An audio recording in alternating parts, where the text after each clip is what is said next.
You don't lack discipline. You lack structure. You believe your problem is inconsistency. That you start and then stop. That you try and then fail. That you need more motivation, more focus, more control. You don't. Because if motivation was enough, you would have solved this already. You have tried many times. You pushed yourself. You forced routines. You made plans. You told yourself, this time will be different. And for a moment, it was. You felt focused. You felt clear. You felt in control. Then something changed. You slowed down. You hesitated. You stopped. Not suddenly, gradually, quietly, almost without noticing, until you were back. Exactly where you started. Again, and again, and again. This is the pattern. Not failure, not weakness, a pattern. And patterns don't come from emotion. They come from structure. That is what you are missing. You are trying to create consistent behavior inside an inconsistent system. You are trying to build discipline on top of distraction. You are trying to focus inside an environment designed to pull you away, and then you blame yourself when it doesn't work. You call it lack of discipline, lack of willpower, lack of focus. But the truth is more precise. You are operating inside a system that cannot produce the result you expect, no matter how hard you try, no matter how motivated you feel, no matter how many times you restart. Because effort does not fix structure. It only temporarily overrides it. And temporary override always collapses. That is why you keep repeating the same cycle. Start. Push. Stop. Reset. Regret. It is predictable because it is structural. And until you change the structure, you will continue to repeat it. So the question is not, how do I try harder? The question is, what am I operating inside? Because discipline is not created through force. It is created through design. And until you understand that, you will continue to fight a system that is stronger than your intention. Now we break it down. Part 1. Your system is built against you. You believe your problem is behavior. That you are not consistent enough, not disciplined enough, not focused enough. That is not the problem. Behavior is the result, not the cause. The real problem is the system behind it. And right now, your system is working against you. Look at how your day is structured, not what you plan. What actually happens? You wake up and immediately consume information, messages, content, noise. Your attention is captured before you even define your direction. That is not neutral. That is design. A system designed to take your focus. Then you try to work. But your environment is not built for focus. Your phone is within reach. Notifications are active. Distractions are constant. You expect deep work inside a shallow environment. That is contradiction, and contradiction breaks consistency. Then you rely on motivation. You tell yourself, I'll do it when I feel ready. But readiness never stabilizes, because your system is unstable. One day you feel clear. Another day you feel distracted. One day you push forward. Another day you avoid everything. That is not randomness. That is structure. A system built on reaction creates reactive behavior. You are not failing. You are following the system. That is the uncomfortable truth. You don't control your behavior as much as you think. Your structure does. Your environment. Your inputs. Your habits. Your defaults. All of it defines what you actually do, not what you intend to do. And most people ignore this. They focus on goals, plans, motivation. But none of those matter if the system contradicts them. You cannot build discipline inside a system that rewards distraction. You cannot build consistency inside a system that resets every day.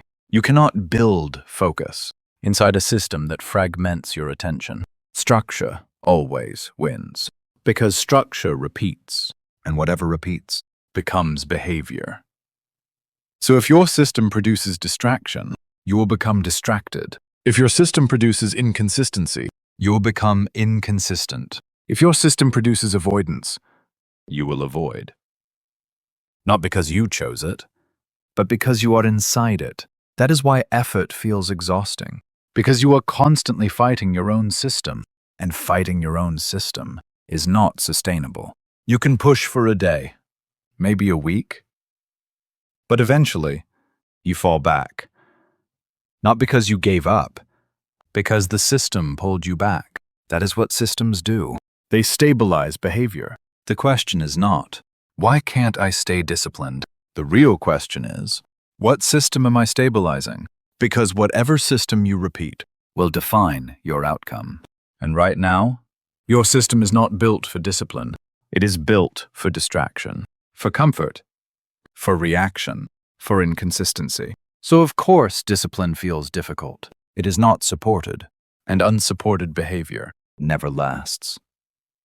So the problem is not effort. It is not motivation. It is not even discipline. The problem is design. Your system was never designed for the life you want. And until that changes, nothing else will. Now we go deeper. Because even when you understand this, you still return to the same pattern. And there is a reason for that. Part 2. You keep depending on motivation because it protects you from structure. You say you want discipline, but what you keep chasing is motivation. That contradiction matters because discipline and motivation are not the same thing. Motivation is emotional energy. Discipline is structural repetition. Motivation feels powerful. Discipline feels ordinary. Motivation feels exciting. Discipline feels repetitive. Motivation feels immediate. Discipline feels slow. And that is exactly why most people remain dependent on motivation. Not because it works better, but because it feels better. It gives you a temporary sense of power, a temporary sense of clarity, a temporary sense that change is finally happening. You feel charged, focused, ready. And in that moment, you mistake emotional intensity for structural progress. That is the trap. Motivation creates the sensation of movement without guaranteeing any continuity. It gives you a beginning, not a system. It gives you energy, not architecture. So you keep returning to it again and again. Because every time motivation appears, you feel reborn. You feel like this time will be different. This time you will stay consistent. This time you will finally become disciplined. But nothing is different. Only your emotional state changed. And because your emotional state changed, your perception changed. You became more optimistic, more willing, more aggressive. But optimism is not structure. Willingness is not structure. Aggression is not structure. And once the emotional wave disappears, you are left with the same system, the same environment, the same distractions, the same defaults, the same friction, so the outcome repeats. Not because motivation betrayed you, but because motivation was never meant to carry the weight you gave it. It was never supposed to be the foundation. It was only ever a spark. And sparks do not build systems. They only ignite what already exists.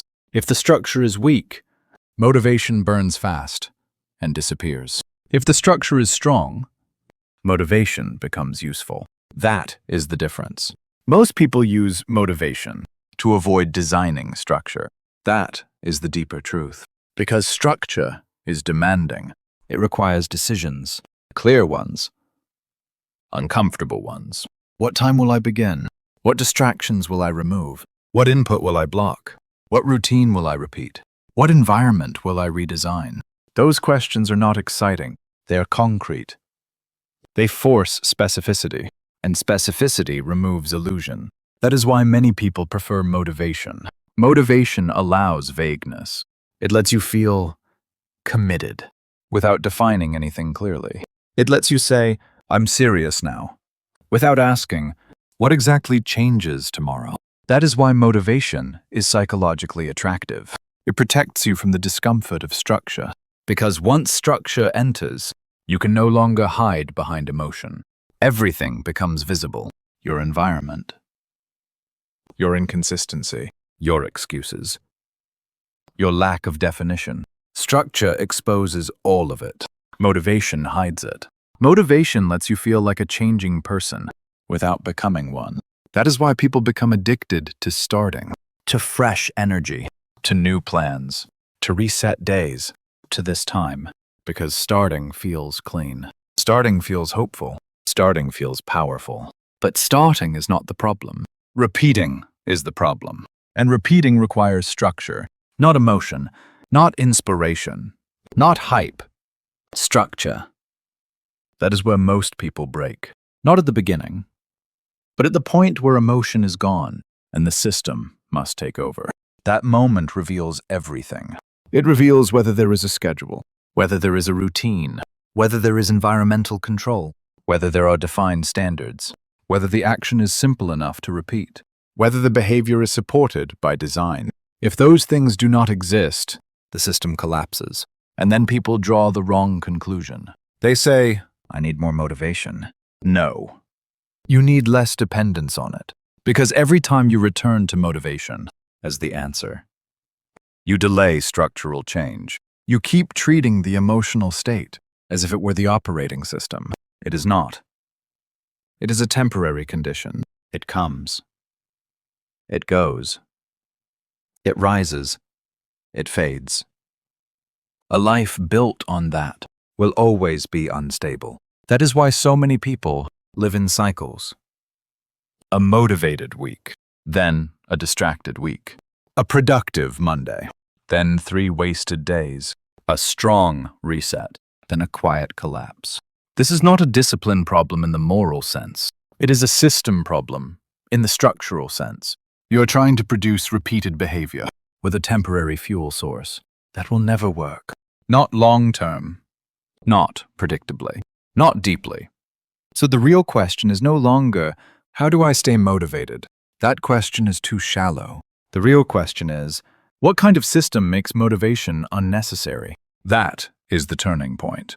Because once you ask that question, you leave the emotional model and enter the structural model. Now the focus changes from feeling ready to being scheduled, from being inspired to being supported, from wanting change to designing repetition. That is where discipline begins. Not when you feel stronger, but when your system becomes stronger than your mood.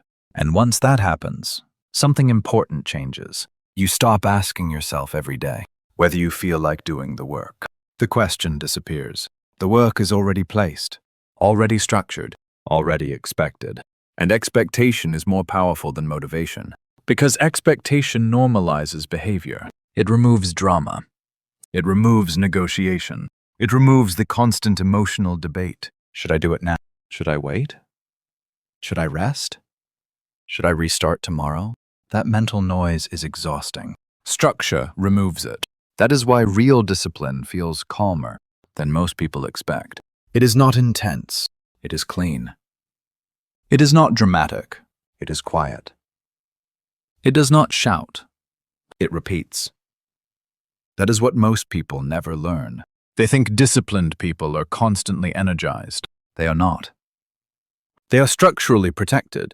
Protected from distraction, protected from indecision, protected from randomness, protected from their own changing emotional states. That is what a real system does. It protects execution from the instability of feeling. And if you do not build that protection, you will continue living in cycles. Not because you are lazy, not because you are broken, but because your system still depends on something unstable. Now we go deeper. Because even when people understand that motivation is unreliable, they still fail to build a system. And the reason is this: they do not know what a real execution system actually looks like. That is where we go next. Part 3. A real system does not rely on you. You think discipline comes from being stronger, more focused, more committed. That is not true. Real discipline comes from a system that does not rely on you, not your mood, not your energy, not your motivation, because all of those change. A real system removes dependence on what changes and replaces it with what repeats. That is the difference. Most people design their effort around how they feel. If I feel ready, I'll do it. If I feel tired, I'll rest. If I feel distracted, I'll wait. That is not a system. That is negotiation. And negotiation creates inconsistency. A real system does not negotiate. It defines. Clear start time, clear action, clear duration, clear environment, no ambiguity, no decision required in the moment. Because decisions create friction, and friction creates avoidance. So the system removes decisions. You don't wake up and decide whether to act. The action is already placed, predefined, expected, normal. That is how repetition begins. And repetition is the only source of real discipline. Not intensity, not effort, repetition. But repetition requires stability, and stability requires design. So a real system controls three things: your environment, your inputs, your default actions. Your environment must support focus, not fight it. If your phone is always visible, you will check it, not because you lack discipline, because your environment invites it. So you change the environment. You remove what distracts. You place what supports. You reduce friction for the right action. You increase friction for the wrong one. That is system design, not willpower. Then your inputs, what you consume, shapes what you do. If your inputs are chaotic, your actions will be chaotic.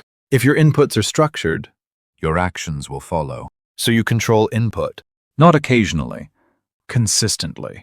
Because consistency of input creates consistency of output. Then your defaults. What happens when you are not thinking? That is your real system, not your intentions, not your plans, your defaults. Do you reach for your phone or your work? Do you delay or begin? Do you scroll or execute? Defaults are everything, because most of your life is not lived consciously. It is lived automatically. So a real system reprograms defaults, not through force, through repetition. You repeat the same start, the same time, the same action, until it becomes normal, until it requires less energy, until it no longer feels like effort. That is when discipline stabilizes, not when it feels easier, but when it becomes expected. That is the shift. From effort to identity. From trying to operating. Most people never reach this point because they keep restarting. They change direction. They change methods. They change goals before repetition can take hold. So nothing stabilizes, nothing compounds, nothing becomes automatic. That is why they stay inconsistent. Not because they are weak, because they never let the system mature. A real system is simple, but strict. Limited variables, clear structure, repeated daily.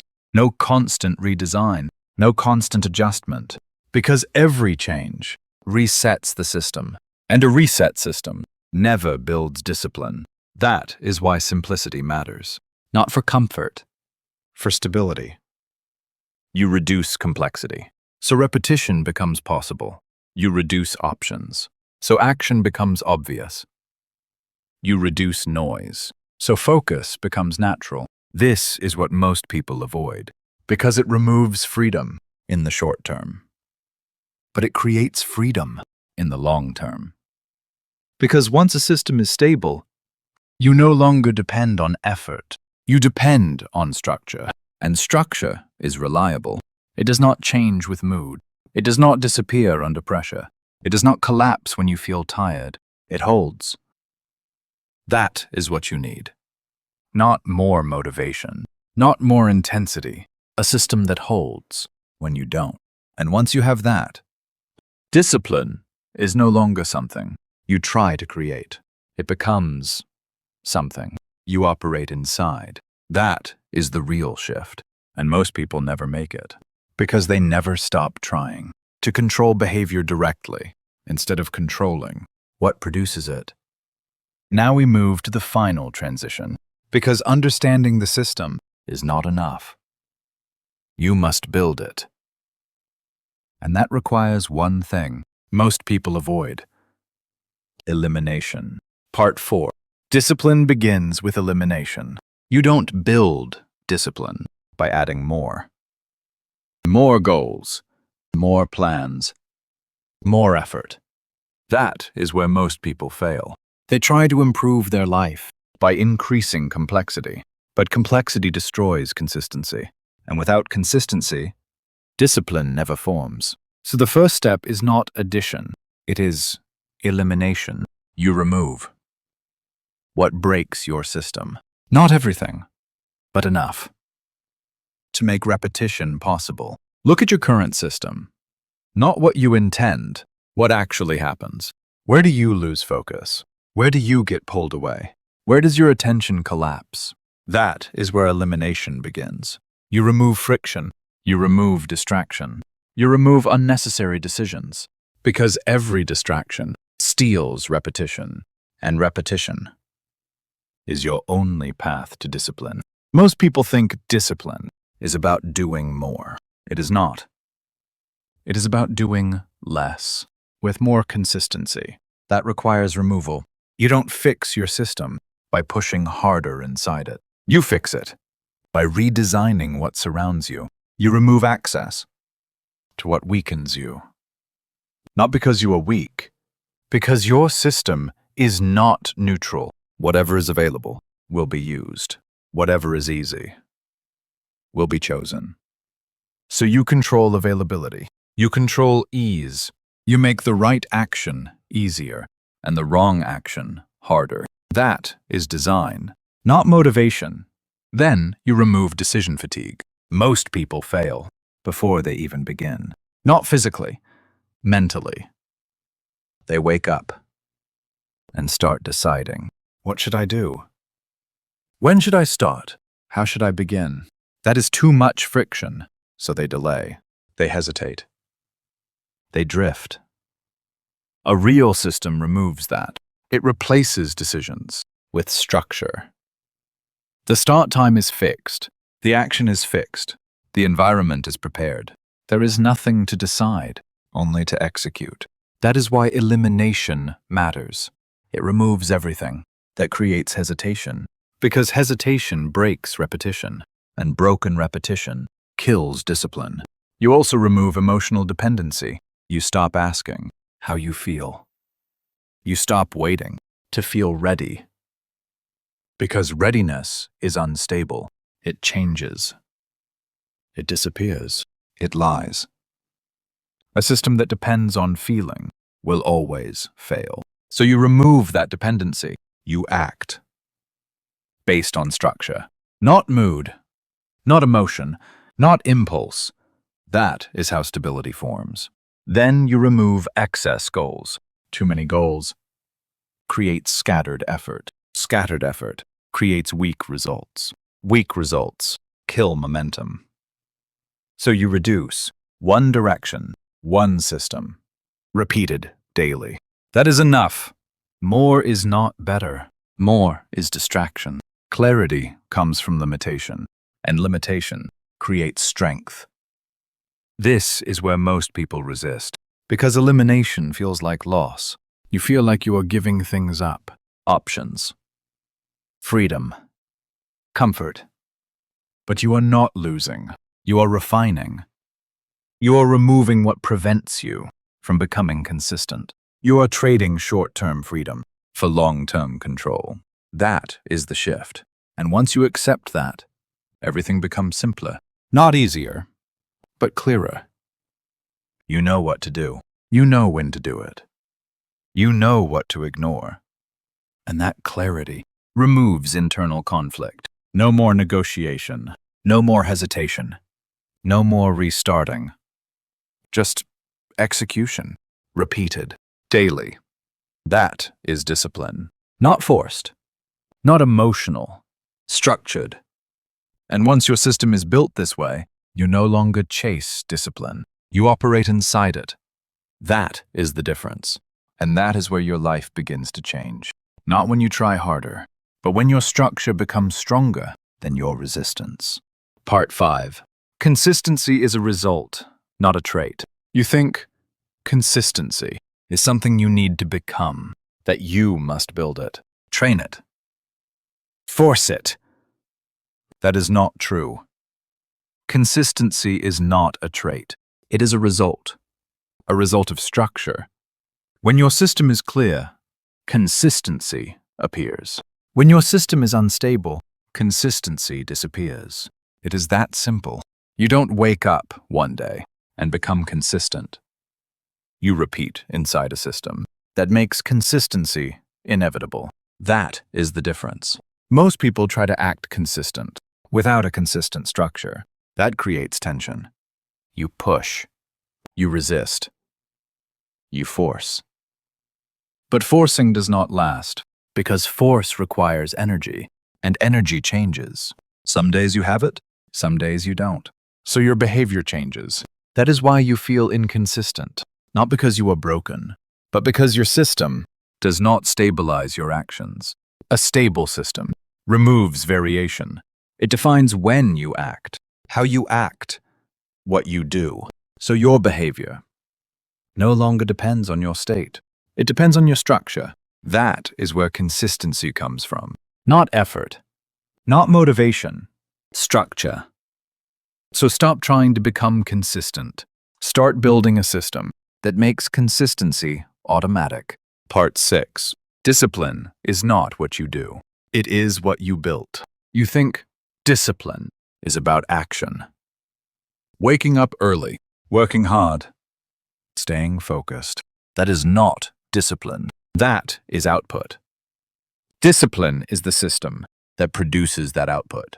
Without the system, the behavior is temporary. With the system, the behavior is stable. That is the difference. You don't try to be disciplined. You build something that makes discipline inevitable. A system that removes distraction.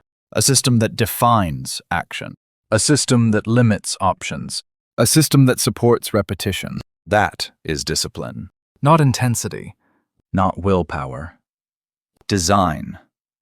Once that system exists, your behavior changes automatically. Not because you became stronger, but because your environment changed. Your inputs changed. Your defaults changed. That is real control. Not forcing yourself to act, but removing everything that prevents action. And once you reach that point, you no longer chase discipline. You operate inside it. Ending. If this way of thinking changes how you see your actions, if you prefer structure over motivation, systems over emotion, and design over repetition, then stay with this channel. Subscribe and like to keep building this mindset, because your life does not change when you try harder. It changes when your structure becomes stronger. Design your mind. Structure your life.